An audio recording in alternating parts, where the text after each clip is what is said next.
1월 26일 정치회의 시작합니다. 설 연휴 때 열기로 한 이재명, 윤석열 후보의 TV 토론이 무산됐습니다. 법원이 오늘 안철수 후보가 낸 방송금지 가처분을 받아들인 건데요. 양자 토론의 정당성을 받아들이기 어렵다고 판단했습니다. 오늘 국회 법사위에선 박범계 장관이 출석한 가운데 현안 질의도 진행됐는데 대장동 의혹과 김건희 녹취록 등을 놓고 여야의 공방이 뜨거웠습니다.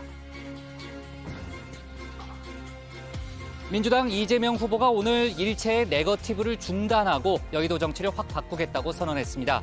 지지율 정체를 극복하기 위해 연일 쇄신책을 내놓고 있는 건데요. 이념과 진영을 버리고 통합정부를 만들겠다고 했습니다. 국민의힘 윤석열 후보는 조금 전 당 결의대회에 참석해 원팀을 강조했는데 최재형 전 감사원장도 선대본부 상임 고문으로 합류했습니다.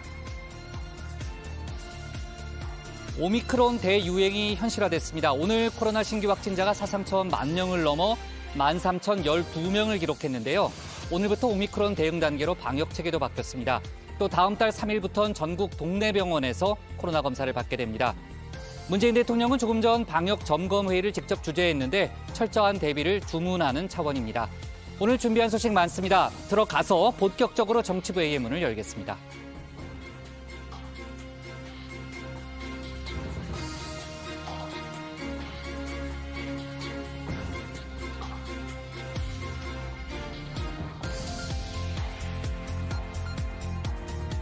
국가대표 정치뉴스쇼 정치회의 시작하겠습니다. 오늘 박준호 마커가 개인 사정으로 회의에 참석하지 못했고요. 백다혜 반장이 처음부터 끝까지 함께 회의를 진행하게 됐습니다. 그렇게 되면 오늘 정치부회의는 다시 할게요. 강체커, 백반장, 류실장, 조멘토, 박준혜 수어통 역사 그리고 정치부회의 애청자 정의원 분들과 함께 하겠습니다. 강체커는 이제 얼굴이 좀 편안해 보이네요. 이제 사흘째니까. 그렇죠? 네, 좋아요. 이제 준비되면 나가서 발제 준비하면 되고요. 류 실장, 백반장이 오니까 표정이 좀 더 밝아 보이네요. 네.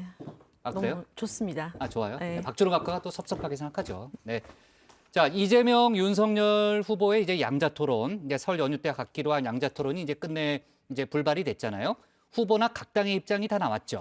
네, 일단 이재명 후보는 원래 양자 토론을 원했던 게 아니다라고 하면서 네. 지금이라도 다자 토론을 하면 좋겠다고 했습니다. 그럼 국민의힘의 주장에 맞춰준 것이다. 뭐 그런 차원이네요. 네, 그렇습니다. 국민의힘도요, 법원 결정을 존중한다면서 다자 토론도 상관없다는 입장을 내놨습니다. 네. 윤석열 후보도 지금 입장을 내놨네요. 많이 아쉽다면서 사자 토론도 상관없다라는 그런 입장이 추가로 나왔고요.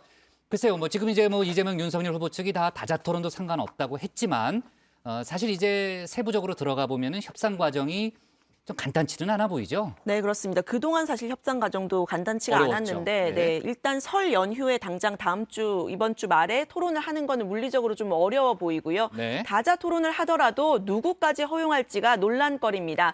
사자 토론으로 갈지 또 허경영, 김동연 후보를 넣어야 할지 고려할 부분이 많은데요. 또 여러 후보 측이 모이는 다자 협의체가 만들어지면 그 토론 룰이나 뭐 형식 같은 부분에서 이견을 조정하는 것도 쉬운 일은 아닐 것으로 보입니다. 네. 법원이 이제 안철수 후보가 낸 가처분은 받아들였지만 또 이제 정의당 심상정 후보가 낸 방송금지 가처분이 또 있잖아요. 그 결론은 아직 안 나왔습니다. 또 그 결론이 어떠냐에 따라서 또 변수가 있는 것이고 여러 가지 좀 따져봐야 될 부분이 많은 것 같습니다. 자, 잠시 후 뉴스픽에서 저희가 토론 얘기는 좀 더 이어서 해보고요. 오늘 여야 후보들의 일정도 많았고 조금 전에 저도 이제 헤드라인에서 얘기했지만 법사위 공방도 아주 뜨거웠습니다. 고성이 많이 오갔죠. 자, 오늘 다룰 뉴스가 많으니까 서둘러 가도록 하겠습니다. 강희연의 뉴스픽 5부터 오늘의 정치부회의 출발하겠습니다.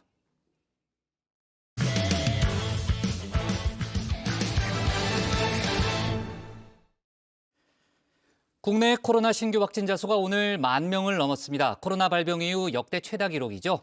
우세종이 된 오미크론의 전파력이 그만큼 폭발적이라는 얘기입니다. 그래서 오늘부터 오미크론에 맞춘 새로운 대응 체계가 시작됐습니다. 그리고 조금 전에 얘기했던 대로 법원이 오늘 민주당과 국민의힘의 양자 토론 방송을 할 수 없다고 판단했는데요. 국민의당이 낸 방송금지 가처분 신청을 이유 있다고 받아들인 겁니다.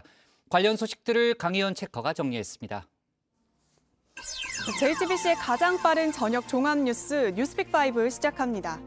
네, 오늘의 픽은 확진자 10,000명 돌파, 양자 토론 불발, 사표 던진 검사, 곽상도 영장 재청구, 미국의 공개 경고입니다. 매일 역대 최다치를 경신하고 있죠. 코로나 신규 확진자 숫자 말인데요. 오늘 코로나19 신규 확진자 수가 13,012명을 기록했습니다. 어제 8,000명대 돌파에 이어서 9,000명대를 건너뛰고 바로 10,000명대로 돌입한 건데요. 우세종이 된 오미크론의 전파력이 매우 큰 탓입니다. 오늘도 코로나 관련 소식을 첫 번째 픽으로 준비했습니다. 여러 가지 온 국민들의 협조에도 불구하고 오미크론의 확산세가 본격화되었습니다. 지난 주말 우세종화 이후에 불과 며칠 만에 환자 숫자가 1만 3천 명을 넘어섰습니다. 네, 도저히 줄어들 기미를 보이지 않는 확진자 숫자. 네, 설 연휴 지나면 더 늘어날 걸로 관측이 되는데요. 이 중앙방역대책본부가 국회에 제출한 자료에 따르면 오미크론 전파율이 델타 변이의 3배라고 잡는다면 연휴가 끝나는 다음 달 중순쯤 확진자 수가 매일 2만 7천여 명에서 3만 6천여 명씩 나올 걸로 관측이 됩니다. 또 다음 달 말에는 7만 9천여 명에서 12만 2천여 명의 확진자가 나올 걸로 추산되고 있습니다. 오미크론에 의해 2주 전부터 유행이 증가하고 있으며 오미크론이 지배종이 되는 상당한 기간 동안 확진자 수는 계속 증가할 것으로 보고 있습니다. 네, 얼마 전 중동 순방을 마치고 돌아온 문재인 대통령 나흘간의 재택 근무를 마치고 오늘 업무에 복귀했는데요. 오후엔 이 오미크론 점검 대응회의를 열었습니다. 김부겸 국무총리를 비롯해서 각 부처에서 참석한 가운데 이 오미크론 대응 상황을 점검했습니다. 또 정부는 기존 방역 체계로 이 늘어나는 확진자 숫자를 감당하기 어렵다고 판단을 했는데요. 결국 또 한 번 방역 체계를 바꾸기로 했습니다. 오늘부터 오미크론 방역 체계로 전환이 되는데요. 의료 시스템을 고령층 등 고위험군에 맞추고 그 외의 대상에 대해선 관리나 검사의 기준을 다소 완화하면서 이 선택과 집중에 들어간 겁니다. 하지만 이 익숙해질 법하면 바뀌는 이런 기준에 언제 바뀌었냐, 헷갈린다 이런 목소리도 터져 나옵니다. 60세 이상 고령층의 감염을 최소화하고 조기에 발견하여 신속하게 치료를 하는 것이 중요합니다. 전체 사망 피해의 90% 이상이 60세 이상에 집중되어 있기 때문입니다. 가장 크게 바뀌는 건 이 PCR 검사 방법이죠. 앞으로 선별 진료소에선 60세 이상의 고위험군만 PCR 검사를 받을 수가 있습니다. 일반 국민은 자가 진단 키트로 먼저 자가 검사를 하거나 또 호흡기 전담 클리닉에서 신속 항원 검사를 받아야 합니다. 이후 양성이 나와야지만 보건소에 가서 PCR 검사를 받을 수가 있습니다. 오미크론 우세 지역인 광주, 전남 등 이 4개 지역에서만 오늘 우선 실시가 되고요. 다음 달 3일부터는 전국으로 확대가 됩니다. 또 하나 격리 기준이 달라지는데요. 이건 오늘부터 전국에서 실시되는 겁니다. 백신 접종 완료자의 경우 확진됐더라도 격리 기간은 7일인데요. 원래는 10일이었죠. 만약 확진자와 밀접 접촉해도 격리 없이 수동 감시에 들어가게 됩니다. 미접종자의 경우 확진됐다면 10일간 격리에 들어가고 밀접 접촉 시 7일간 격리하게 됩니다. 여기서 백신 접종 완료자의 기준이 뭔지 짚어보면요. 2차 접종 후 14일이 지나고 90일이 지나지 않은 자, 또 3차 접종을 완료한 사람을 뜻합니다. 보통은 2m 이내 거리에서 15분 이상의 대화하는 수준의 접촉력이 있는 경우를 저희들이 이제 밀접 접촉자로 구분해서 2 이상의 접촉력이 있는 경우에는 밀접 접촉자로 구분해서 관리를 합니다. 재택치료에도 변화가 있는데요. 정부는 의료시설 과부하를 막기 위해서 확진자의 90%까지는 최대 재택치료를 받도록 하는 걸 목표로 하고 있습니다. 재택치료자의 건강관리 기준도 기준 10일에서 7일로 단축하고요. 또 건강 모니터링 횟수도 하루 2회에서 3회에서 1, 2회 수준으로 줄이기로 했습니다. 또 오미크론 유행이 확산되면은 경증의 재택치료자의 그 대상이 늘어나기 때문에 재택치료에 대한 관리 기관을 늘려서 현재 그 의료 대응에 대한 부분들은 계속 확충하면서 진행하고 있다는 말씀드리고요.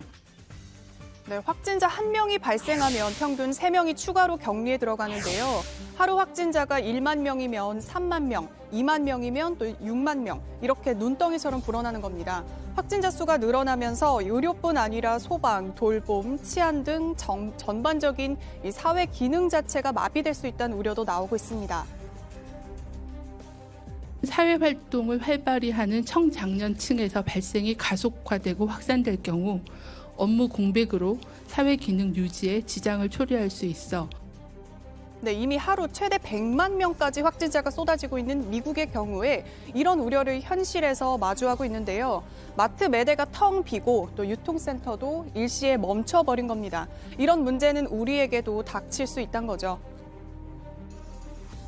We don't have a food shortage. We do have a labor shortage, and that's something we're going to be grappling with, and Omicron is behind us. 네, 두 번째 픽은 양자 토론 불발입니다. 네, 민주당과 국민의힘이 설 연휴 전에 양당의 대선 후보들이 참석하는 양자 TV 토론을 지상파 3사를 통해서 열기로 했었죠.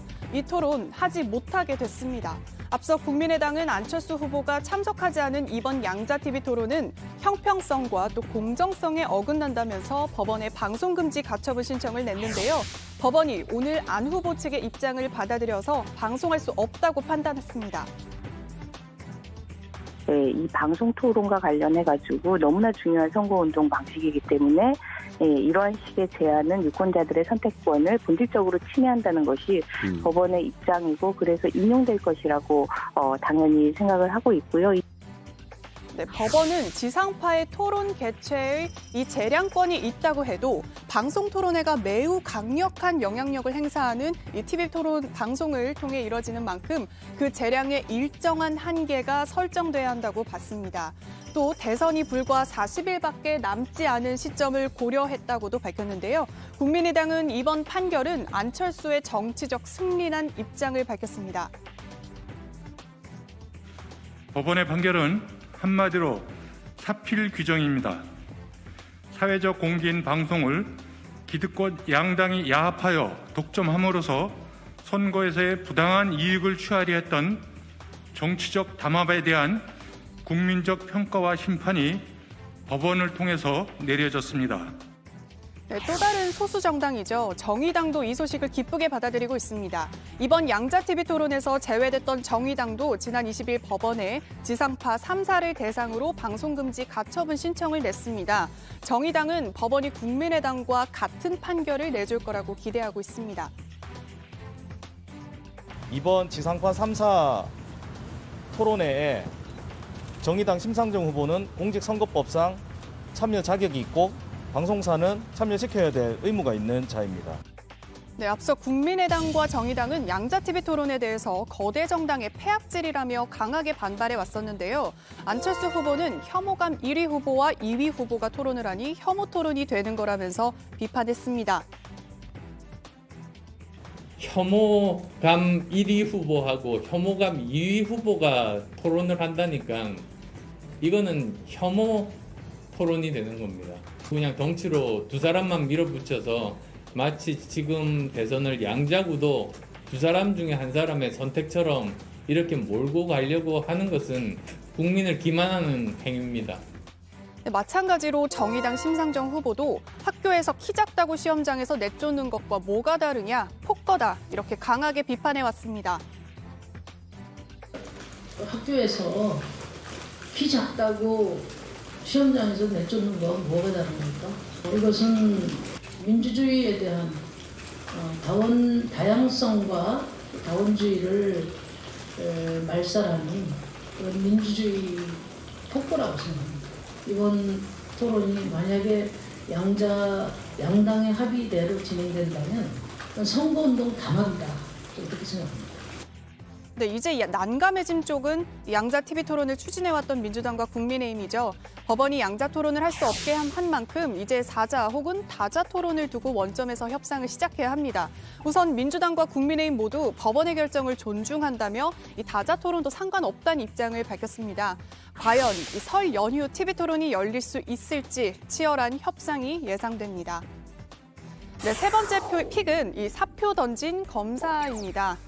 수원지검 성남지청 박하영 차장검사 어제 돌연 사직서를 제출했는데요. 그 배경에 관심이 집중되고 있습니다. 일각에선 박 검사의 상급자인 박은정 성남지청장이 이재명 민주당 후보의 성남FC 후원금 의혹 사건에 대한 재수사 요구를 묵살했기 때문이란 이야기가 흘러나왔습니다. 박 검사는 그동안 이 사건의 재수사가 필요하다고 요구해온 걸로 알려졌죠. 그러자 성남지청은 이 수사 종결을 지시했다거나 보완 수사를 요구를 막았다는 내용은 사실이 아니라고 입장을 냈는데요. 논란이 커지자 김호수 검찰총장은 진상조사를 지시했습니다. 네, 성남FC 후원금 의혹 사건은 이재명 후보가 성남시장으로 재직하던 시절 성남FC 구단주를 맡으면서 기업들에게 특혜를 주는 대가로 성남FC의 후원금 명목 등으로 160억 원을 받았다는 내용입니다. 이재명 후보는 의혹을 부인해왔지만 당시 야당은 해당 사건의 수사를 촉구했었죠. 성남FC가 하는 이 구조 자체도 일종의 자금 세탁과 같은 그런 구조를 짓는데 만약에 이것이 범죄가 안 된다면 과연 그러면 우리 사회가 어떻게 되겠느냐. 네, 박 검사의 사직을 두고 오늘 국회에서 열린 법사위에서도 공방이 뜨거웠습니다. 자세한 내용은 국회 상황실에서 자세히 다뤄보겠습니다. 네, 네 번째 픽은 곽상도 영장 재청구입니다. 서울중앙지검이 어제 저녁 곽상도 전 국민의힘 의원에 대해서 구속영장을 다시 청구했습니다. 지난해 구속영장이 한 차례 기각된 지 55일 만인데요. 곽 전 의원은 대장동 개발 특혜 의혹과 관련해서 화천대유가 하나은행과 컨소시엄을 구성할 때 도움을 준 의혹을 받습니다. 그 대가로 아들을 화천대유에 취업시키고 또 아들의 퇴직금 명목 등을 이유로 50억 원을 챙긴 혐의를 받습니다. 네, 검찰은 이번 영장에 정치자금법 위반 혐의도 추가했는데요. 곽 전 의원이 지난 2016년 총선쯤 천화동인 4호 소유주인 남욱 변호사로부터 5천만 원을 받은 정황을 포착했던 겁니다. 곽 전 의원은 어제 남욱 변호사의 사건에 대해 변론을 해주고 받은 정당한 대가라고 반박을 했습니다. 곽 전 의원의 영장실질 심사는 설 연휴가 끝나고 열립니다. 네, 마지막 픽입니다. 미국의 공개 경고입니다. 네, 러시아가 우크라이나를 침공할 수도 있다는 우려가 갈수록 커지면서 일촉즉발의 상황이 전개되고 있는데요. 미국도 연일 목소리를 키우고 있죠. 조 바이든 미국 대통령은 블라디미르 푸틴 대통령에 대한 직접 제재까지 꺼내들었습니다. 러시아가 우크라이나를 침공할 경우 그렇게 할 수 있다며 강력하게 경고한 건데요. 파병 카드까지 꺼내들었습니다. Would you ever see yourself personally sanctioning him if he did invade Ukraine? Yes, You would? I would see that. I may be moving some of those troops in the nearer term just because it takes time. 우크라이나에는 우리나라 교민 800명가량이 거주하고 있는데요. 외교부는 어젯밤 이 교전 가능성이 커지고 있는 우크라이나 15개 지역에 살고 있는 우리 교민들에게 출국을 권고했습니다. 이 중 100명 안팎의 교민이 실제 우크라이나를 떠날 걸로 보입니다. 네, 수요일 뉴스픽 여기까지입니다. 들어가서 원픽 뽑아보죠. 뉴스픽 5였습니다. 우크라이나 상황이 아주 심각해 보이더라고요. 우크라이나 시민들이 영상을 찍어서 계속해서 올리고 있는데 아주 긴박한 그런 상황으로 보여집니다. 자, 양자 TV 토론 관련한 속보부터 저희가 짚어볼게요. 법원이 국민의당이 민주당과 국민의힘 대선 후보들 간의 양자 토론에 대해서 국민의당이 낸 이제 가처분 신청을 오늘 받아들였습니다. 이제 법원이 이제 정당성을 상실했다며 여러 가지 이제 표현을 썼는데 양자 토론을 금지한 이유 다시 한번 좀 정확하게 좀 짚어볼까요? 네, 먼저 법원은 선거가 40일밖에 남지 않은 시점에 방송이 되고 대선 후보들 사이에 열리는 첫 방송 토론회로서 국민적 관심도가 매우 높다는 점, 또 여기에 우리나라 최대의 명절인 설 연휴 기간에 방송된다는 점 등을 고려했다고 밝혔습니다. 그러니까 토론회가 대통령 선거에 미치는 영향력이 클 것으로 예상되는데 그만큼 안 후보가 토론회에 참석하지 못할 경우 유권자를 설득할 기회를 잃게 된다는 겁니다. 또 군수 후보로서의 이미지가 굳어져 향후 선거 과정에서 불리하게 작용할 수 있다, 이렇게 판단했다고도 밝혔습니다. 저 안철수를 빼고 두 당의 후보만 토론하겠다는 기득권 양당의 담합, 불공정, 비상식에 국민적 일침이 가해졌습니다. 기득권 두 당이 힘으로 깔아뭉개려던 공정과 상식을 법원의 판결로 지켜내게 되었습니다. 이태규 본부장의 발언을 들어봤지만 안철수 후보 본인도 사필 규정이라는 그런 입장을 내놨고요. 어쨌든 이제 설 연휴 때 진행하기로 했던 양자 TV 토론은 불발, 그러니까 무산이 됐습니다. 당사자였던 양당의 입장이 다 나온 거죠? 그렇습니다. 먼저 민주당 이재명 후보는 모든 후보에게 공평한 기회를 주는 방식의 다자 토론을 지금이라도 하면 좋겠다라고 밝혔습니다. 그러면서 사자 토론이든 오자 토론이든 상관없다고 했는데요. 이 후보는 국민의힘 윤석열 후보를 향해선 윤 후보가 사자 토론을 못 받을 이유가 없다고 강조했습니다. 또 국민의힘도 입장문을 내고 법원 결정을 존중한다. 또 다자 토론도 관계없으니 여야 협상을 개시하도록 하겠다고 했고요. 윤석열 후보는 아쉽다라고 했지만 사법부의 결정을 존중한다. 국민들께서 대선 후보의 정견과 입장을 궁금해하기 때문에 어떤 형식의 토론이든 상관없다고 말했습니다. 네, 이재명, 윤석열 후보의 말만 들어보면 당장 내일이라도 열 수 있을 것 같은데 상황이 그렇게 간단하진 않습니다. 아까 류 실장도 얘기했지만 누구까지 포함할 건지 이것도 좀 상당히 어려운 문제죠. 이제 뭐 심상정 후보도 있지만 뭐 허경영 후보도 있고 또 김동연 후보도 있고 이제 어디까지 포함시킬지의 문제도 있고 또 룰을 정하는 문제도 상당히 어려운 문제입니다. 그러니까 앞으로 협상 과정이 상당히 이제 좀 지난할 것으로 일단 예상이 되고요. 자, 그리고 이제 조금 전에 속보 하나가 들어왔는데 지금 저희가 얘기한 이런 어떤 다자 토론과 별개로 이재명 민주당 후보와 새로운 물결 김동연 후보가 양자 토론의 개최에 합의했다는 그런 이제 속보가 들어왔는데 일단 시급한 현안 및 주요 대선 공약에 대한 정책 토론회를 갖겠다라는 그런 내용이고요. 몇 가지 주제가 정해졌네요. 소상공인 손실 보상, 또 부동산 등 경제 정책, 권력 구조 개혁 등에 대해서 논의를 할 건데 아직 날짜가 정해진 건 아닙니다. 조속한 시일 내에 실무 협상을 진행해서 빠른 시일 내에 열기로 했다는 그런 내용이고요. 이 양자 토론은 괜찮은 건가요? 네, 모르겠습니다. 뭐 이거는 가처분 신청을 한 건 아니니까. 아무튼 이제 정책 토론을 열기로 합의했다는 그런 속보가 들어왔고요. 전에 이제 새로운 물결 김동연 후보가 이재명, 윤석열 후보에게 토론을 제안했잖아요. 3자 토론을 갖자고.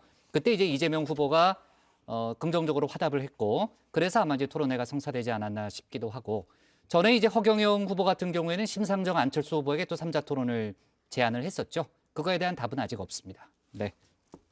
자, 좋습니다. 자, 토론 관련한 소식은요. 내일도 아마 속보가 더 나올 거니까 저희가 내일 추가로 좀 짚어보고요. 코로나 소식을 짚어볼게요. 이제 좀 상황이 심상치 않다는 얘기는 어제 이제 강체커가 얘기를 했는데 확진자가 오늘 10,000명을 넘었고 13,000명까지 지금 넘은 상황입니다. 정부가 오늘부터 이제 코로나 대응 체계로 이제 전환을 했는데 그 여러 가지 이제 좀 변화된 내용이 있으니까요. 정확한 정보를 좀 알아야 되잖아요. 류 실장. 좀 정리를 해볼까요? 네, 일단 정부는 재택 치료를 받는 확진자의 비중을 전체 확진자의 90%까지 늘리겠다고 했습니다. 아무래도 환자가 늘고 있으니까요. 그러면서 재택치료 관리 의료기관도 이달 말까지 400개로 늘리고 시도별로 추가적으로 지정하겠다고 했습니다. 이런 계획으로 최대 11만 명의 확진자까지 관리할 수 있게 하는 계획인데요. 전날 기준 51곳이 운영되는 외래 진료센터도 다음 달 말까지 90곳으로 늘리기로 했습니다. 또 전국 선별진료소에서 30분 내에 코로나 확진 여부를 알 수 있는 신속 항원 검사를 가능하도록 하겠다고 했습니다. 전국에 256개 선별진료소에서 신속 항원 검사가 가능하도록 조치하겠습니다. 설 연휴 기간 동안 빈틈없이 준비해서 2월 3일부터는 전국의 호흡기 전담 클리닉 431개소와 지정된 동네 병의원으로 확대 시행하겠습니다. 또 정부는 코로나19 경구용 치료제인 팍스로비드 처방 대상을 늘리는 방안도 고려하고 있다고 했는데요. 김부겸 국무총리는 먹는 치료제 대상의 나이를 현행 60세에서 50세 이상에서 50세 이상으로 낮추는 방안을 검토 중이라고 밝혔고요. 또 양은 충분한데 이 처방이 적어서 질병관리청이 가능한 한 적극적으로 용량을 줄여서라도 쓰도록 하겠다고 보고했다고 전했습니다. 미접종자에서는 위중증이 높기 때문에 그런 고령 위중증 환자를 어떻게 잘 대응할 건가 이게 이제 첫 번째여서 병상 확보, 먹는 치료제 도입, 그리고 또 항바이러스제 렘데시비어도 경증에 사용할 수 있게 하는 그런 등등의 치료에 대한 부분을 갖추고 있고요. 네. 다만 이제 아까 이제 강체커가 얘기했던 대로 지금 이제 방역 체계가 최근에 며칠 사이에 많이 기준이 바뀌는 바람에 현장에선 좀 혼란이 있다는 그런 얘기도 있고 또 자영업자들이 최근에 이제 삭발식도 열었잖아요. 상당히 이제 반발도 큰 상황이라서 또 여러 가지 저희가 챙겨봐야 될 변수들도 존재하고 있는 그런 상황입니다. 자, 강체커가 고른 오늘의 원픽은 뭡니까? 네, 오늘의 원픽은 코로나 확진자 10,000명 돌파, 무산된 이재명 대 윤석열 양자 토론으로 잡겠습니다.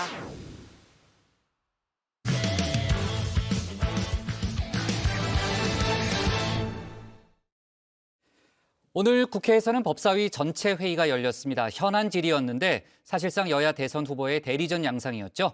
민주당은 국민의힘 윤석열 후보의 부인 김건희 씨의 출입국 기록 관련 의혹 등을 문제 삼았고, 국민의힘은 이재명 후보의 발언을 비판하면서 법무부의 정치적 중립성을 문제 삼았습니다. 그리고 이재명 후보는 오늘 네거티브 전면 중단을 선언했는데 관련 소식까지 류정아 상황실장이 정리해봤습니다.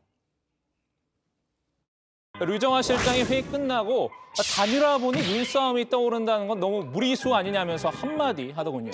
그래서 늘 무리수를 두는 우리 류 실장보다 제가 낫다고 반박했는데요. 네, 류 실장은 무리수는 절대 두지 않습니다. 그건 박마커 생각이고요. 어쨌든 다정회 공식 불협화음, 저와 박마커죠. 오늘 박마커가 회의에 불참을 했는데 알터니가 빠진 기분이 전혀 아니라 할 일이 늘어나더라고요. 얼른 돌아와서 일하길 바랍니다, 박마커.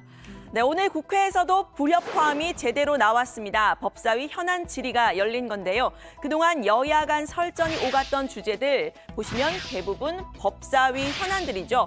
민주당에서는 윤석열 후보 본인과 부인 김건희 씨 장모 관련 의혹 등 이른바 본부장 의혹과 고발 사주 의혹, 그리고 국민의힘에서는 대장동 개발 특혜 의혹과 이재명 후보의 변호사비 대납 의혹, 공수처 사찰 의혹 등을 제기를 했습니다. 이런 서로를 겨냥한 이슈들이 쌓여있는 상황이었는데요. 일단 민주당은 오늘 회의장에서 윤 후보 부인 김건희 씨의 녹취록을 틀었습니다. 김 씨가 제보할 게 있으면 말하라, 한동훈 검사장에게 전달하겠다 하는 대목인데요. 김 씨가 이 한 검사장과 여러 번 통화하고 또 카톡을 했다는 판결문 내용을 인용을 하면서 김 씨가 검찰 수사를 지휘한 거냐 공세를 폈습니다. 처음에는 이 녹음이 나오기 전에는 윤석열 후보랑 통화를 하는데 배우자인 김건희 씨 휴대폰으로 했나 보다 이렇게 정도만 막연하게 생각했었어요. 지금 보니까 그게 아닙니다. 배우자인 김건희 씨가 사실상 한동훈 씨한테 수사 지휘해왔던 거 아닌지 모르겠습니다. 네, 국민의힘은 이재명 후보의 거리 연설 발언을 문제 삼았습니다. 제가 지면 검찰이 없는 죄를 만들어서 감옥에 갈 것 같다라고 했던 발언인데요. 검찰을 폄훼하는 발언 아니냐, 법무부 장관은 어떻게 생각하느냐 물은 겁니다.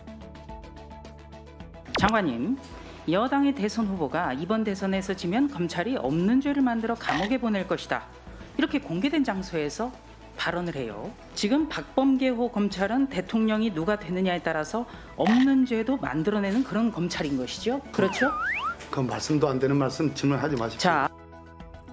네, 오늘 법사위 출연자는 법무부 장관과 여야 의원들이었지만요. 정작 주인공은 여야 대선 후보들이었던 듯합니다. 특히 민주당은 윤 후보의 부인 김건희 씨에 대한 공세에 화력을 집중했습니다. 국민의힘은 대장동 특검을 요구하면서 현안 질의를 하자고 했을 때는 민주당이 거부를 하더니 오늘은 이 김 씨에 대한 공세를 하려고 회의를 열었냐 이렇게 비판을 했는데요. 여권에서는 김 씨가 2004년경에 체코와 중국 여행 기록이 출입국 기록에 있느냐 없느냐 이 문제를 제기했습니다. 여야 의원들 그리고 법무부 장관이 설전을 주고받았는데 서로 대선 후보를 향한 눈도장 찍기냐 이렇게 말을 했습니다. 정말 어이가 없고 기가 찹니다. 오늘 현안질의 이 답변 드리려고 한 겁니까? 대통령 후보 부인의 출입국 그거 있느냐 없느냐 확인하려고 지금 현안질의 하는 겁니까? 법무장관, 박봉계 법무장관 참 나쁜 장관이에요. 정말 뭐라고 답을 했습니까? 아니, 장관 며칠 안 남았는데 장재현 간사님, 민주당 무슨 네? 공세워가지고 복귀하는 거 지금 눈도장 찍고 있습니까? 한심한 짝이 없는 장관이에요. 정말 제가 어이가 없어가지고. 장재현 간사님, 정말 법무장관이 저런 식으로 정치에 개입하고 이런 식으로 제가 뭐를 하는데 조건에 그렇게 노여워하십니까? 정말 출입국 기록이 뭐 어쨌다고요? 제가 뭐라고 저런 했습니까? 식으로 이거 하나 들으려고. 아이고, 내 정말 법무장관, 대한민국 법무장관 수준이 한심합니다. 이상입니다. 제가 확인해 드릴 수 없다고 한 것 외에는 없지 않습니까? 체코 여행과 관련되는 대선은 당사자께서 갔다 오신 걸 인정했지 않습니까? 그렇기 때문에 그 법이 내에서 제가 말씀을 드렸던 것이고. 의원님들 잠깐의 해명의 기회를 드린 거예요. 짧게 말씀해 주세요. 제가 이해한 바하고도 약간 다르게 말씀하셔서 그래요. 아니, 잠깐만 들어보세요. 내가 장관의 답변에 대해서 위원장한테 얘기한 거예요. 그러니까 제가 그거 들어보니까 아까 장관이 말씀하신 걸 약간 오해하신 것 같아서 말씀하신 거예요. 한국말 안 들려요? 우리 장지영 간사님 그 윤석열 후보 인사청문회 때 이런 얘기했네요. 너도 나도 윤석열 후보자에게 충성 경쟁을 벌이는 게 참 안타깝기 그지없습니다. 안타깝습니다. 안타까워.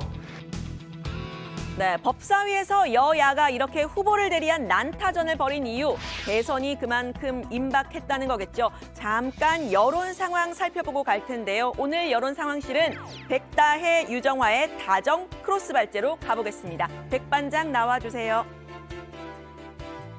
네, 평소에도 다정하지만 이 시간에는 특별히 더 다정한 백다혜입니다. 네, 오늘자 YTN 리얼미터 여론조사를 보겠습니다. 네, 민주당 이재명 후보가 35.6%, 윤석열 후보가 44.7%로 윤 후보가 9.1%포인트 차로 앞서는 결과가 나왔습니다. 2주 전에는 접전이던 조사 결과가 오차 범위 밖으로 차이가 나게 된 건데요. 앞서 이번 주 초에 공개된 저희 JTBC 조사에서는 이렇게 두 후보가 오차 범위 안에서 접전을 보였습니다. 역시 3주 전 직전 조사와 비교하면 골든 크로스가 이루어진 모습인데요. 국민의당 안철수 후보는 오늘 조사에서 10% 아래로 떨어졌습니다. 윤 후보의 상승세가 안 후보의 소폭 하락세로 이어졌다는 분석입니다. 이 후보 역시 이달 초 국민의힘 당내 갈등이 극에 달했을 당시에 고점에서 떨어졌는데요. 지지율 상황을 앞으로도 다정 크로스 발제에서 종종 전해드리겠습니다. 유 실장 나와주세요. 네, 백반장 감사합니다. 백반장이 전해드린 것처럼 이재명 후보 30%대 지지율 박스권에 갇혔죠. 연일 쇄신을 위한 강수를 두고 있습니다. 오늘도 일단 고개를 숙였는데요. 앞으로 일체 네거티브를 하지 않겠다 선언했습니다. 실망감을 넘어서 역대급 비호감 대선이라는 말을 들을 때마다 국민 여러분께 뵐 면목이 없습니다. 저 이재명은 앞으로 일체 네거티브를 하지 않겠습니다. 네거티브를 확실하게 중단하고 오로지 민생, 미래, 국민들의 삶에 대해서만 말씀드리겠습니다. 야당도 동참해 주십시오. 네, 최근 대선판을 뒤덮고 있는 이 네거티브 공방, 주범은 두 개의 녹취록이죠. 이 후보의 욕설 녹취 파일과 또 김건희 씨의 7시간 녹취록입니다. 이 후보는 김 씨의 녹취록을 소재로 윤 후보를 공격하지 않겠다 공언을 했는데요. 저는 김건희 씨 녹취록 얘기를 할 생각은 전혀 없고요. 아, 그래요? 우리 윤석열 후보님 혹시 보시면 그건 방어 준비 안 하셔도 됩니다. 뭐 그런 얘기는 안 할 생각이고요. 예. 그 뭐 언론에서 검증하면 될 일이고 국민들께서 판단할 일이니까 후보가 돼가지고 대한민국 경영하겠다는 사람들이 무슨 녹취록이 어쩌니 할 필요는 없을 것 같습니다. 네, 여야 공방에서 네거티브, 즉 너는 이래서 안 된다 하는 공방을 빼면 이런 이유 때문에 나를 뽑아줘 하는 정책 논쟁이 남을 텐데요. 이 후보는 정책에서는 본인이 우위를 점할 수 있다고 본 듯합니다. 연습 없이 바로 대통령을 수행할 수 있는 사람, 저 이재명이다라고 이야기를 했는데요. 성남시장과 경기지사 시절 민생 정책을 성공시킨 점을 강조했습니다. 최근 이 후보를 지원하고 있는 이낙연 전 대표 역시 이 점을 강조하고 있죠. 너를 한 번도 져본 적이 없는 사공을 고를 것이냐? 너를 져본 적이 있는 사공을 고를 것이냐? 여러분은 누구를 고르시겠습니까? 네, 최근 메타버스를 타고 경기도를 순회 중인 이 후보, 바닥 민심을 훑으면서요, 눈물을 흘리는가 하면 큰절을 하면서 한껏 몸을 낮추고 지지를 호소하고 있는 모습입니다. 특히 2030 젊은 세대의 정치 참여를 넓히겠다고 강조했습니다. 비 오는데 우산 쓰면 다른 사람에게 방해될까 봐 우산도 안 쓰신 여러분, 이제 20, 30대 이하 우리 청년들에게 이 나라 정책 결정에 참여할 기회를 높여주겠다. 20, 30대에게 최소 30%의 지방선거 공천을 보장하겠다. 이렇게 약속하셨습니다. 앞으로는 정말로 국민을 하늘처럼 두려워하고 하늘처럼 존중하면서 하늘로 모시고 하늘의 뜻을 제대로 따르겠구나라고 생각하게 하겠다고 저희가 발버둥 치고 있습니다, 여러분. 네, 이런 쇄신 움직임 송영길 대표가 앞장섰죠. 역시 총선 불출마를 선언하면서 86그룹 용태론을 꺼내 들었습니다. 지방선거 2030 공천 확대를 비롯해서요. 이상직, 윤미향, 박덕흠 의원 윤리위 제명, 또 동일 지역의 3선 초과 금지, 서울 종로를 비롯한 3월 9일 재보궐선거 무공천 방침도 내놨습니다. 앞서 이재명 후보의 측근 의원 그룹이죠. 7인 회의 2선 후퇴 선언에 이어서 매일 이렇게 쇄신안을 내놓고 있는 건데요. 국민의힘에서는 그 쇄신안 현실성이 떨어진다고 했습니다. 특히 이 무공천 방안의 경우에는 너무 임박한 시점이라는 겁니다. 실질적으로 그 약속이 지켜질지도 저희는 약간 의문이고 그런 결정을 하려면 좀 이른 시점에 했었어야죠. 그러니까 선거 공천이 실질적으로 1, 2주 내로 다가온 상황 속에서 그런 급작스러운 변화가 과연 민주당 내에서 받아들여질지 좀 의문입니다. 네, 인적 쇄신, 그러니까 7인회와 86그룹의 용태론, 당사자들에게는 큰 결심이겠지만요. 실제 효과가 있겠느냐 비관적인 목소리가 나왔습니다. 일단 이 후보의 측근 그룹 7인회, 일반 국민들에게는 좀 생소한 인물들이라는 건데요. 측근 그룹의 2선 후퇴가 영향을 미쳤던 기억, 김대중 전 대통령 당선 직전에 권노갑, 이훈평 전 의원 같은 동교동계 중견 인사들이 임명직을 맡지 않겠다라고 선언을 했을 때인데요. 그때에 비해서는 무게감이 떨어진다는 지적입니다. 86그룹 용태론 역시 당장 이제 누가 물러날 거냐 했을 때 송영길 대표에 이어서 추가로 선언할 상징적인 인물이 보이지 않는다, 이런 이야기가 나왔는데요. 있던 잔을 비웠을 때 새 잔을 채울 새로운 인물 역시 보이지 않는다는 지적도 나왔습니다. 문재인 대통령의 삼철이 물러날 때 새로운 영입을 한 인재들이 그때 되게 많았지 않습니까? 뭐 조홍천 의원, 뭐 양양자 의원, 뭐 이런 등등. 지금 초선 의원들의 어떤 이미지랄까, 오히려 민주당 핵심 지지층의 더 밀착도가 오히려 높은 거 면도 있어 보인단 말이에요. 586이 오히려 약간 중도적이고. 네, 게다가 이 86그룹 용태론을 주장하고 나섰던 86그룹의 당사자인 김종민 의원, 핵심은 용퇴가 아니었다, 정치 교체였다, 이렇게 한 발 물러섰는데요. 송영길 후보의 뒤를 이을 용퇴를 결심할 사람 현재로선 보이지 않는 상황입니다. 결례를 무릅쓰고 그냥 단도직입적으로 질문 하나 드리겠는데요. 의원님도 86이시잖아요. 그렇죠. 의원님은 용퇴하실 겁니까? 그러니까 지금 용퇴 문제가 핵심이 아니고요. 이 제도를 용퇴시키기 위해서 우리가 힘을 합치자, 노력하자. 네, 민주당이 연이어 내놓고 있는 이 쇄신안들, 유권자들의 표심에 어떤 영향을 미칠지 앞으로 좀 지켜봐야 할 것 같고요. 잠깐 여기서 두 번째 여론 상황실 가겠습니다. 역시 다정 크로스 발제 백반장 나와주세요. 네, 다시 다정한 백반장입니다. 네, 이번에는 이번 선거의 핵심 쟁점인 성별 여론조사 결과만 떼서 보려고 하는데요. 오늘자 YTN 리얼미터 여론조사 결과 보겠습니다. 남성의 경우 이재명 후보가 36.4%, 윤석열 후보가 46.8%로 윤 후보가 10%포인트 정도 높았습니다. 여성의 경우에도 이 후보 34.8%, 윤 후보가 42.7%로 남성보다는 격차가 적었지만 오차 범위 밖에서 윤 후보가 앞섰는데요. 저희 JTBC 자체 조사에서도 여성 응답자들의 지지율 오차 범위 안에서 윤 후보가 앞선 것으로 나타났습니다. 최근 윤 후보는 지지율이 반등했는데요. 이대남 표심 공략이 주요했다는 분석이 나오고 있습니다. 여권 일각에선 20대 여성 혹은 여성층의 반작용이 있지 않겠냐는 얘기가 나왔지만 수치상으로는 뚜렷하게 드러나지 않은 건데요. 여성 표심에서도 윤석열 상승, 이재명 주춤이라는 전체 흐름과 다르지 않게 나타난 겁니다. 다시 류 실장 나와주세요. 네, 감사합니다, 백반장. 네, 국민의힘 지지율 반등 요인 이대남 공약 정책이었죠. 성별과 세대를 갈라치기 하는 거 아니냐, 이런 비판을 받았습니다. 여기에 맞선 민주당의 전략은 갈라치기가 아니라 통합과 포용의 정치를 하겠다라는 거였는데요. 이 후보는 힘들어도 뚜벅뚜벅 가겠다고 했었습니다. 이 분열과 이 증오를 이용해서 40, 50대 포위에서 이겨보자. 이 세대 포위론 말이 되는 소리입니까, 여러분?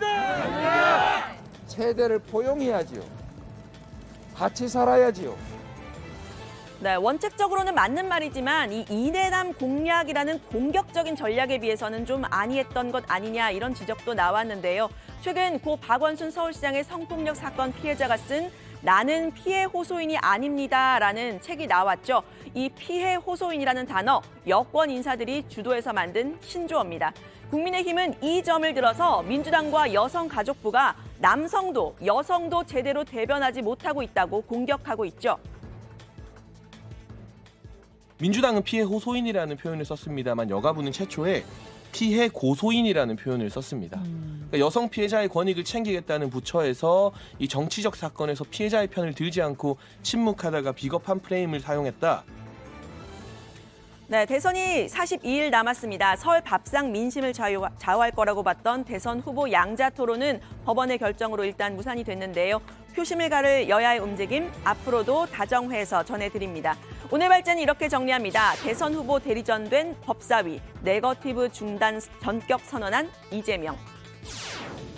네, 유 실장이 마지막에 설 밥상 민심을 좌우할 TV 토론이 무산됐다고 얘기를 했는데요. 그 유 실장이 발제하는 동안에 속보가 또 들어왔습니다. 속보가 두 가지가 들어왔는데 일단 그 얘기를 좀 해볼게요.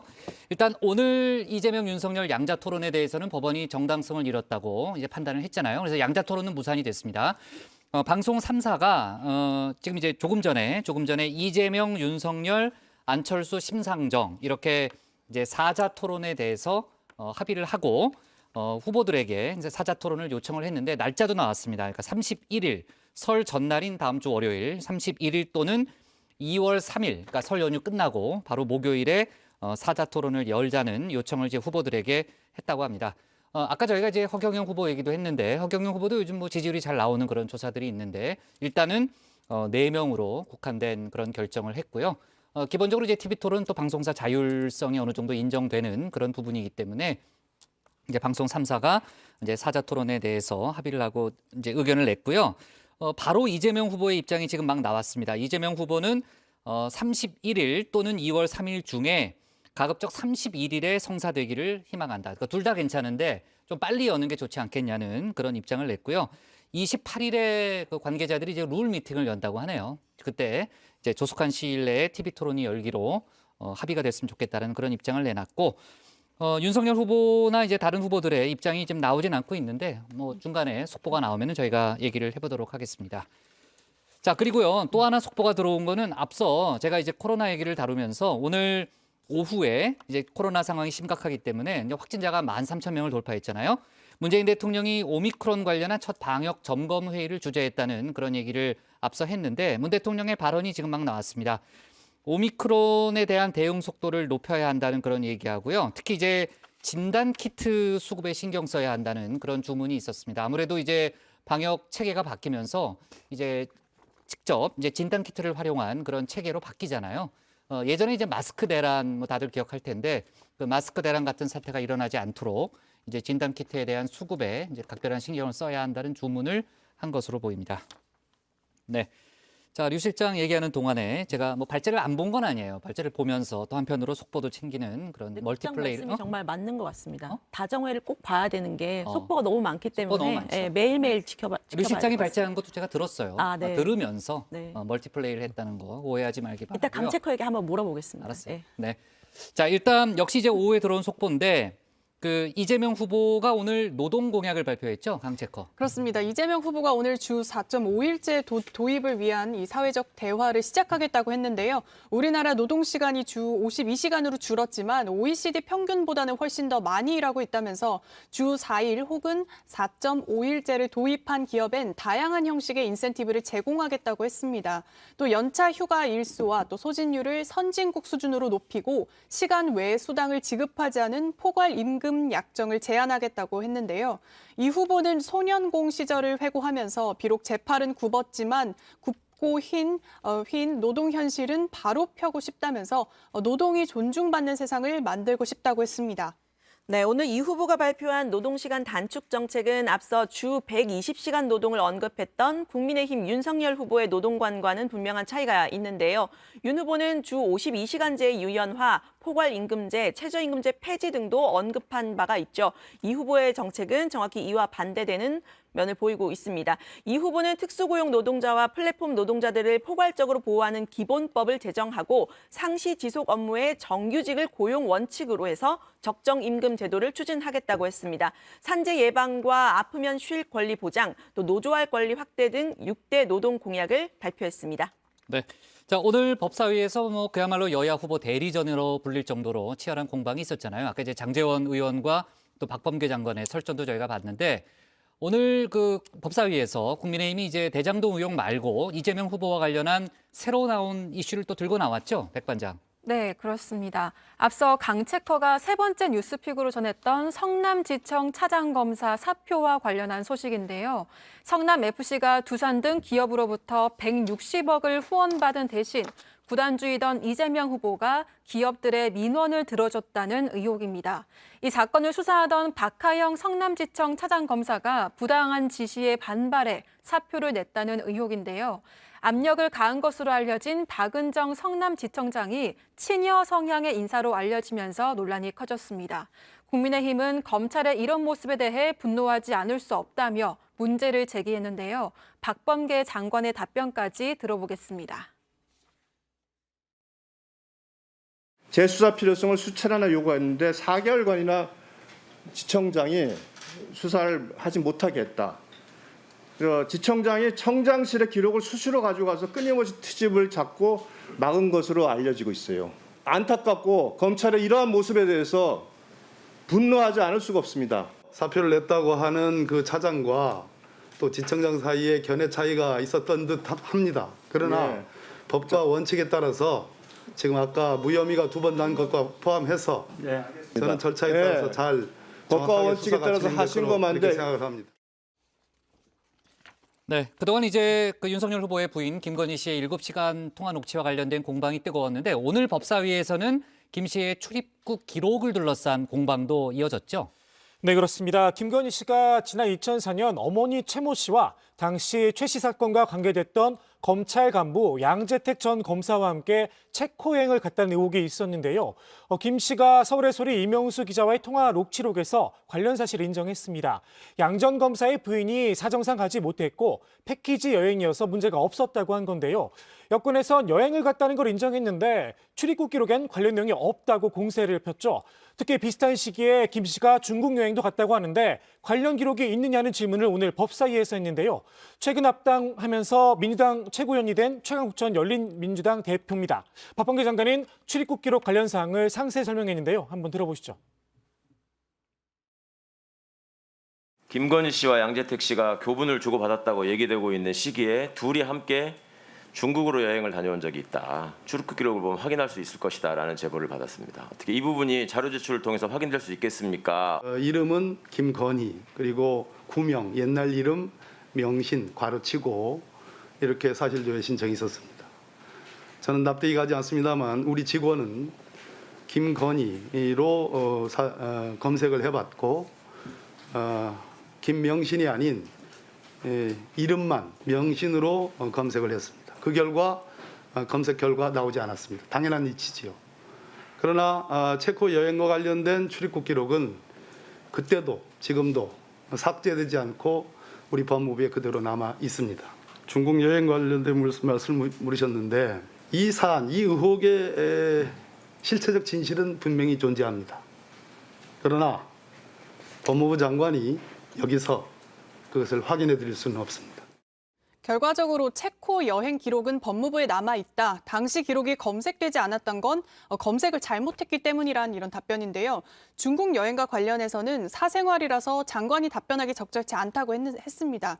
국민의힘에선 이 장관의 이 한마디를 듣기 위해서 오늘 현안 질의를 한 거냐면서 공세를 펴기도 했는데요. 또 고성이 오가기도 했습니다. 전주의 의원은 오늘 김건희 씨의 체코 여행에 대한 출입국 사실 증명을 제시했는데요. 법무부에서 삭제가 됐는지 아닌지는 중요한 게 아니다. 소문이 무성한 것으로 대선을 난장판으로 만들지 말라고 했습니다. 국민의힘에선 김 씨 관련 의혹을 제기하고 있는 안민석, 또 김의겸 의원과 조국 전 장관을 꼭 집어서 강하게 비판했습니다.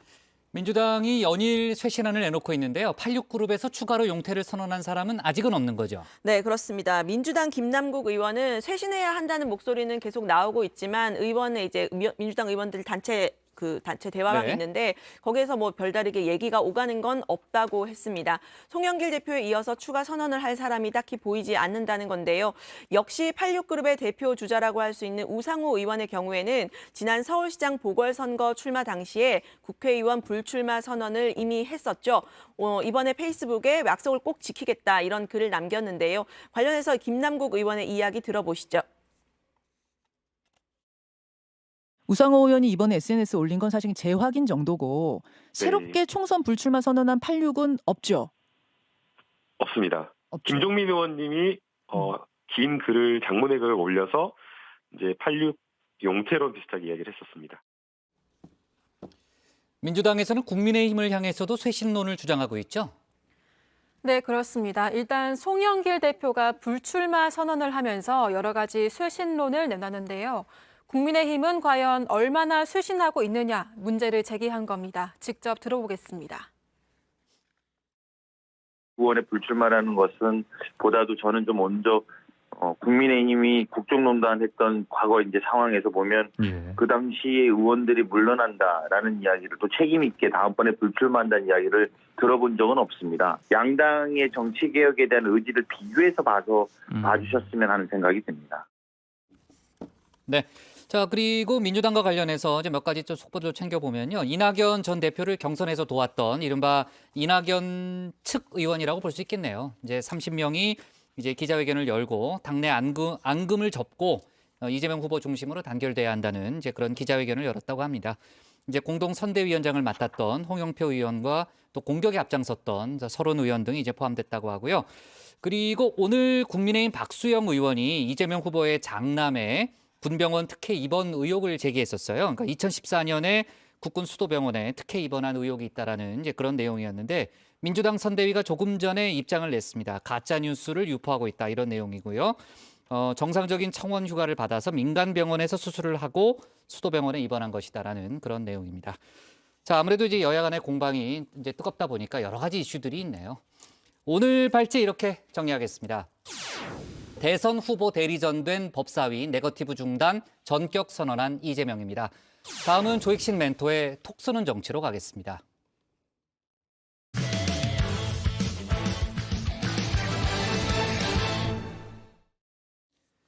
국민의힘 윤석열 후보의 부인 김건희 씨의 등판 문제를 놓고 국민의힘 내에서 갑론을박이 한창입니다. 지금 등장하면 프레임에 말려들 수 있다. 이미 등판한 거나 마찬가지다. 등판한 거나 마찬가지다. 여러 가지 이야기가 나오는데요. 아무래도 김 씨를 둘러싼 무속 논란이 부담이겠죠. 이런 가운데 이번엔 윤석열 후보를 직접 만났다는 역술인도 등장했습니다.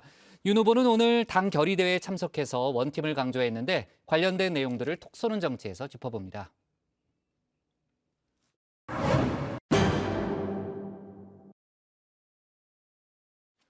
녹취 파일 공개로 연일 언론에 오르내리고 있죠. 윤석열 후보의 부인 김건희 씨가 조만간 공개 활동에 나설 거란 이야기가 흘러나오고 있는데요. 윤 후보 측은 아직 결정된 게 없다는 입장입니다. 다만 기대보단 우려의 목소리가 큰 건 분명한 듯합니다. 아름아름으로는 3, 3, 5 얘기들이 되고 있는 건데 아직도 좀 양론이 갈립니다.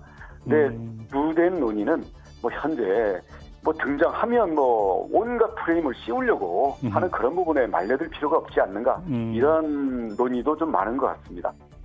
적절한 시기에 대중에게 모습을 보여드릴 것 같습니다. 다만 등판하면서 특히 논란이 됐던 녹취록과 관련해서 사과드릴 부분은 사과를 해야겠죠.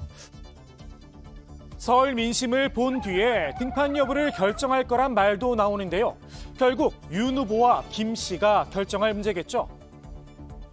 그냥 이름, 사진 굉장히 짧게 올려놔서 다른 분들이 하는 거 정도 조금 더 지금보다는 조금 더 올린다고 그렇게 얘기를 하더라고요. 그리고 글쎄 뭘 할지는 저도 아직 잘 모르겠습니다. 국민의힘에선 등판 여부가 뭐 그리 중요하냐 이런 주장도 나옵니다. 언론 보도만 따져보면 이미 등판한 거나 마찬가지란 겁니다.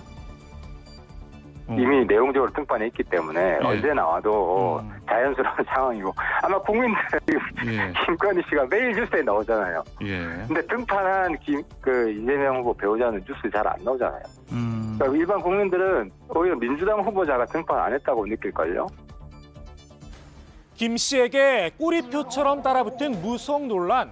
국민의힘에선 별거 아니다. 대응 방침을 세운 듯한데요. 우리나라는 그 일간지들만 하더라도 신문 지상의 좋은 위치에 오늘의 운세라든지 사주 이런 것들을 그렇죠. 배치해놓고 있거든요. 네. 이런 것들을 보는 행위 자체를 무속에 빠진 심취한 행위로 볼 것이냐라는 거는 좀 선거 과정에 있는 과도한 주장이 아닐까 이런 생각을 합니다. 김 씨가 건진 법사에게 고문 명함을 파줬다고도 하죠. 그게 무슨 의미가 있느냐? 태연하게 받아 넘겼습니다. 설사 명함을 만들어주고 활동을 했다 한들 그게 무슨 큰 의미인가 저는 그게 좀 이해가 안 가요. 좋은 소리 한다고 하니까 했겠지. 응? 나가서 회사에 대해서 좋은 소리 한다고 하면 고문이라고 명함도 만들어줄 수 있는 거. 오히려 여권을 향해 역공을 취했는데요. 제2의 생태탕이 될 거다. 한마디로 애쓰지 말라는 겁니다. 지난 보궐선거 때도 생태탕 그거 가지고 그렇게 매달리는 거 보니까 저게 맞다 친들 그리 대단한 문제인가 이런 생각이 국민들은 들게 되거든요. 저는 그렇게 생각합니다. 글쎄요. 생태탕이라고 취급하기엔 구체적인 증거들이 나오고 있죠. 국민들이 우려할 부분 분명히 있습니다. 김건희 씨의 신앙생활이 조금 독특하더라고요. 근데 이 부분에 혹시 김건희 씨가 남편을 통해 가지고 국정에 영향을 끼치지 않을까라는 우려들을 국민들이 하고 있고 저는 그 우려는 굉장히 정당하다고 봅니다. 드라마 속 이야기가 현실이 되지 말란 법도 없는 겁니다. 내 남편 대통령 만들고 싶지?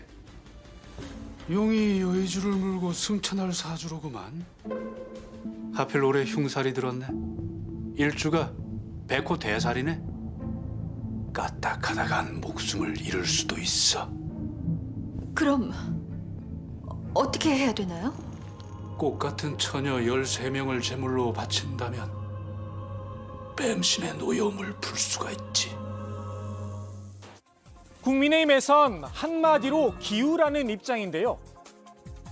난 무속인 안 만난다. 나 그리고 그 사람들보다 내가 더 잘하는데 내가 더 도사인데 무슨 그런 사람들한테 만나느냐는 그런 내용이에요. 거기에 도사라는 이름이 나왔다고 해서 마치 무속에 가깝다 이렇게 주장을 하는 거죠. 도사가 알겠습니다. 무릎팍도사도 있고 후보가 냈던 공약이나 정책이나 이런 것들 중에 그런 황당하고 비합리적인 무속에 영향받은 그런 공약이 있습니까? 여가부 폐지가 무속인이 여가부 폐지하면 당선된다 그렇게 나온 거겠습니까? 정 걱정이 되면 미리 단속을 하면 된다는 겁니다. 청와대 특별감찰관을 활용하겠다. 구체적인 방안도 제시를 했습니다.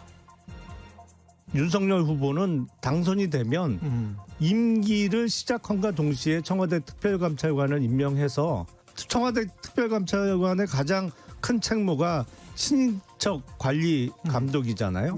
임기를 동시에 시작하겠다 이렇게 공개적으로 약속을 드리는 것도 국민들의 불안을 해소할 수 있는 방법이라고 생각을 합니다. 그런데 말입니다. 역술에 대한 지대한 관심, 김 씨만의 문제는 아닌 듯합니다. 윤 후보를 직접 만났다는 역술인이 등장했습니다. 내가 검찰총장이 될 상이냐 물었다는 겁니다.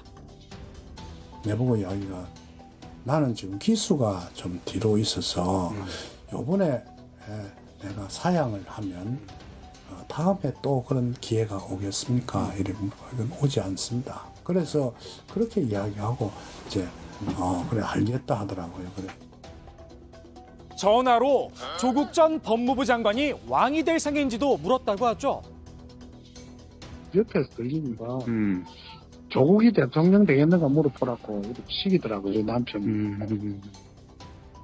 만약 사실이라면 오늘의 운세를 보는 것과는 차원이 다른 이야기인데요.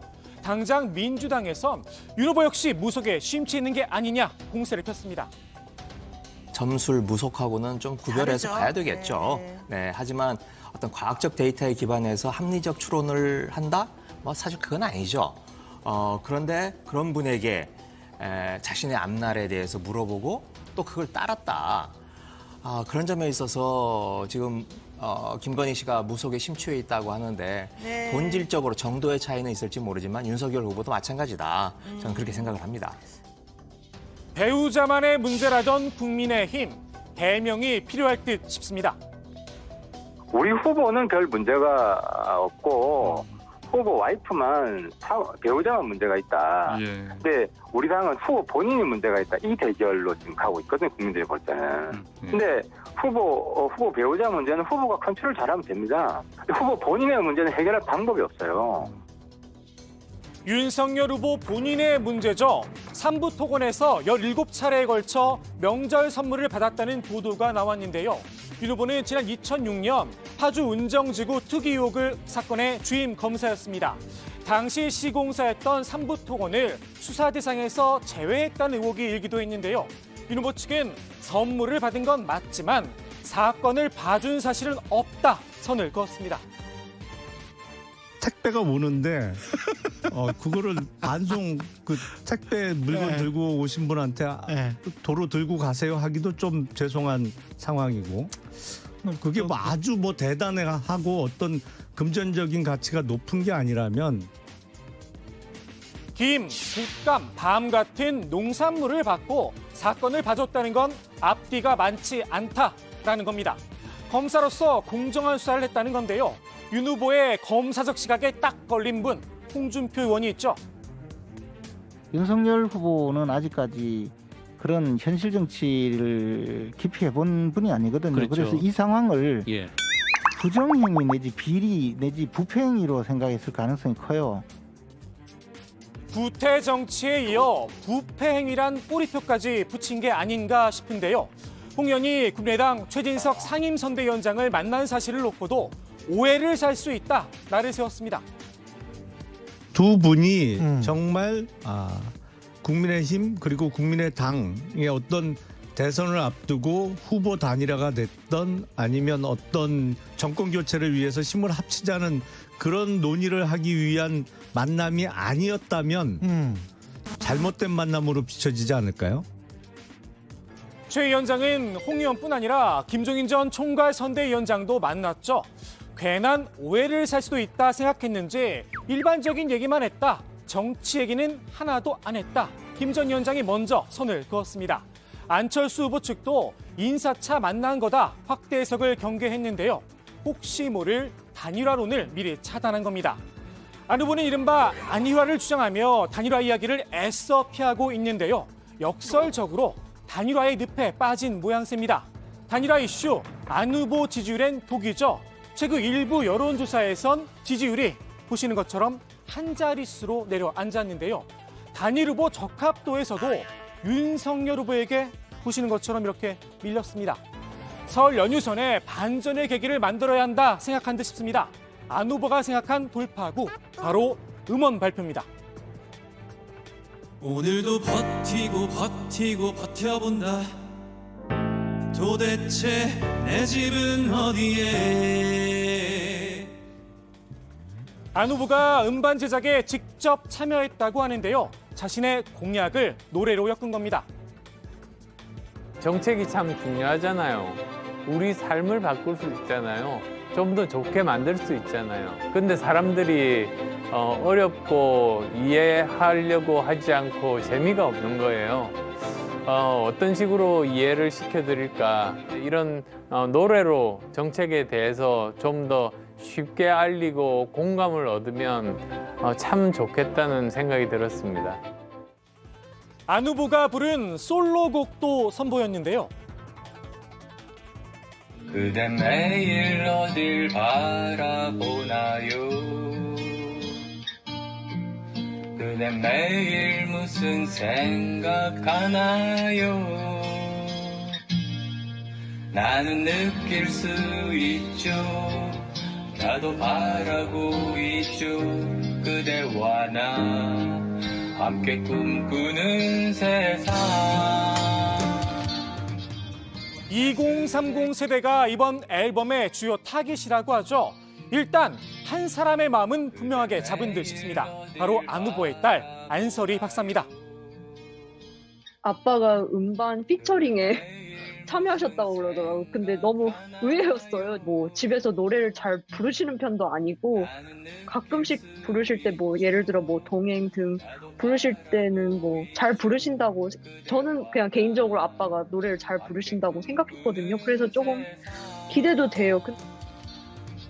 안 박사는 앞으로 브이로그 활동을 계속 이어나가겠다 이렇게 밝혔는데요. 유튜브를 통해서 저는 정치인 안철수보다는 안철수가 어떤 사람인지, 그냥 아빠로서 어떤지 그런 면모들을 많이 보여드렸으면 합니다.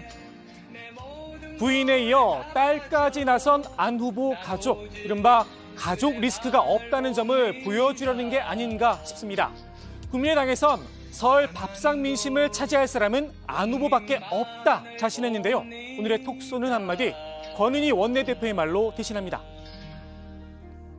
밥상머리에서 어른과 아이가 같이 앉아서 밥을 온 가족이 먹는데, 사실 거기에 올라갈 수 있는 후보가 지금 안철수 후보밖에 더 있지 않겠습니까?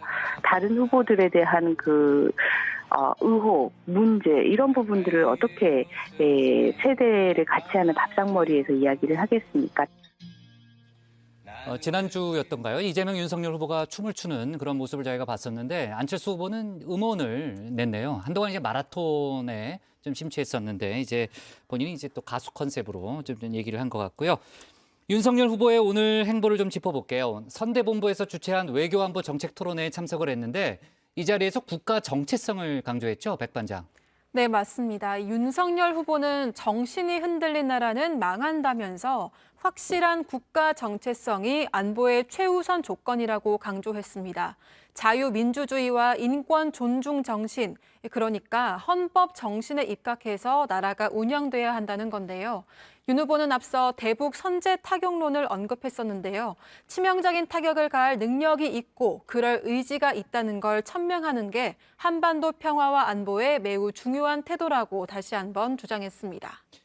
류 실장, 윤 후보가 오늘 필승 결의 대회에도 참석을 했죠? 네, 그렇습니다. 오늘 국민의힘이 주최한 우리가 윤석열이다라는 제목의 필승 결의 대회가 있었는데요. 윤 후보는 윤석열은 정직한 사람이다, 한 입으로 두 말 하지 않는다는 말씀을 전국 곳곳에 계신 국민들께 꼭 전해주시기를 부탁드린다면서 3월 9일 대선 날을 국민 승리의 날로 만들자고 호소했습니다.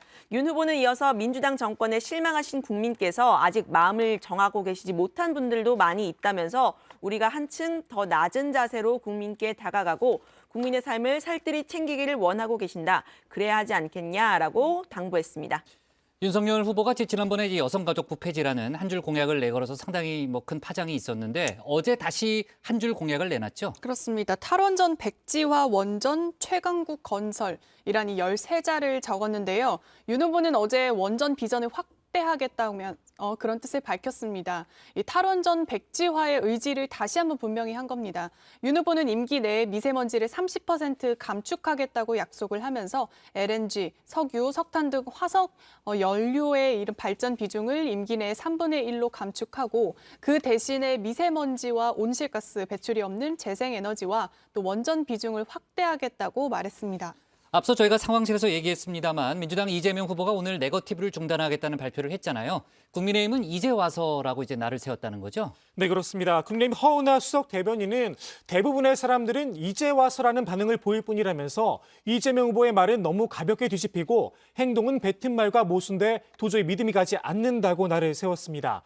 말만 하고 행동이 없다는 비판을 모면할 방법은 단 하나라면서 조건 없이 대장동 특검을 수용하라 요구하기도 했습니다.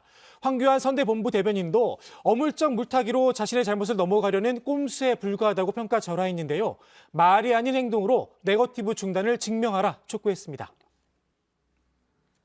민주당이 김건희 씨의 7시간 통화를 토대로 공세를 이어가는 데 대해서도 목소리를 높였습니다. 민주당이 대선 준비를 잘 안 한 것 같다며 의혹의 최대치가 배우자의 사적 녹취 파일 가운데 부적절한 내용이 있느냐 다투는 것이라고 날을 세웠는데요. 이 대표의 말을 직접 들어보겠습니다. 상대 후보의 배우자에 관련된 여러 이야기들. 그렇게 따지면은 저희도 이재명 후보의 배우자 되는 김혜경 씨의 어쨌든 여러 가지 음성 같은 것들 저희도 부각시킬 수 있지 않겠습니까? 근데 저희는 그럴 의도가 별로 없습니다. 민주당이 서울 종로 등 귀책 사유가 있는 국회의원 재보궐선거 지역에 후보를 내지 않겠다는 발표를 어제 했잖아요. 국민의당 안철수 대표 같은 경우에는 국민의힘도 마땅히 그래야 된다라는 그런 좀 주문을 했는데 이준석 대표가 입장을 오늘 내놨죠. 네, 그렇습니다. 일단 서울 서초갑 그리고 대구 중남구의 경우에는 국민의힘 소속이었던 윤희숙, 곽상도 전 의원의 귀책 사유로 선거가 치러지는 곳이죠. 이 때문에 두 지역에서 국민의힘이 무공천을 해야 하는 것 아니냐 이런 이야기가 나오고 있는데요. 이준석 대표는 공천 기준에는 변화가 없을 것이라고 선을 그었습니다. 그리고 민주당이 요구한 박덕흠 의원 제명안 처리에 대해서도 부정적인 입장을 밝혔는데요. 수사 결과가 나오지 않았다면서 송영길 대표가 박 의원의 이름을 넣은 것은 대중의 지탄 대상으로 삼으려고 하는 정도라고 박 의원을 감쌌습니다. 네. 자, 그리고 국민의당 안철수 후보는 오늘 대선 필승 전국 결의대회에 참석했죠? 그렇습니다. 안철수 후보는 대한민국 국민을 구하려는 것이 정권 교체를 열망하는 야권 지지자들의 명령이자 우리 국민의 명령이고 이번 대선의 시대 정신이라고 밝혔는데요. 거대 양당은 개인의 도덕성과 가족 리스크, 또 진흙탕 정쟁 같은 것으로 상대편 죽이기에만 골몰하고 있다고 날을 세웠습니다. 안 후보는 부민 강국, 또 국민이 풍요롭고 행복한 나라를 만들겠다라면서 2022년은 부강한 나라가 행복한 국민을 만든다가 아니라 행복한 국민이 부강한 나라를 만든다는 인식이 이 대전환이 일어나는 해라고 강조하기도 했습니다. 국민의당 최진석 상임선대위원장이 홍준표 의원 그리고 또 김종인 전 총괄선대위원장을 잇따라 만났잖아요. 그리고 이제 이재명 후보와 윤석열 후보는 물론이고 그 지지자들도 동시에 비판하고 나섰죠. 네, 그렇습니다. 최진석 위원장은 나라가 나아가는 방향보다 정치 권력에만 관심 있는 정치 지도자와 생각 없는 유권자들이 함께 그리는 웃지 못할 풍경이다 이렇게 지적을 했는데요. 대통령 후보들은 대한민국을 어디로 이끌고 가겠다는 말은 하지 않고 표를 구하는 중이다라면서 국가 비전이 없이 하는 국가 경영은 길을 잃는다. 정치가 사라지고 권력투쟁만 남는다라고 비판을 했습니다. 두 후보의 지지자들을 향해서도 나라를 끌고 갈 방향을 보여주지도 않는데 유권자들은 지지 후보를 정하고 열광한다면서 이렇게 무모할 수가 없다 날을 세운 겁니다. 이에 이준석 대표가 직접 반박글을 올렸는데요. 3등 후보가 양비론만 갖고 선거를 치르다 보니 그 후보의 선대위원장도 타 후보 지지자에까지 양비론과 싸잡아 비난을 한다고 비판했습니다. 양당의 대안이 소위 국계론, 그러니까 국민을 얕잡아보는 행위냐며 당장 사퇴하라고 촉구하기도 했습니다. 네. 최재형 전 감사원장이 오늘 국민의힘 선대본부 상임 고문으로 합류했다는 그런 소식도 있었죠. 오늘 톡소는 정치 이렇게 정리하겠습니다. 국민의힘 김건희 씨 등판 놓고 감론 을박, 안철수 버티고 앨범 공개로 제목을 잡겠습니다.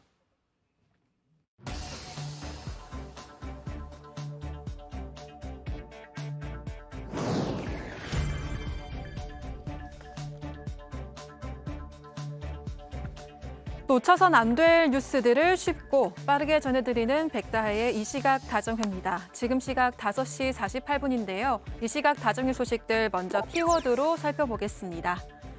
네, 오늘의 첫 번째 소식의 키워드는 감사 착수입니다.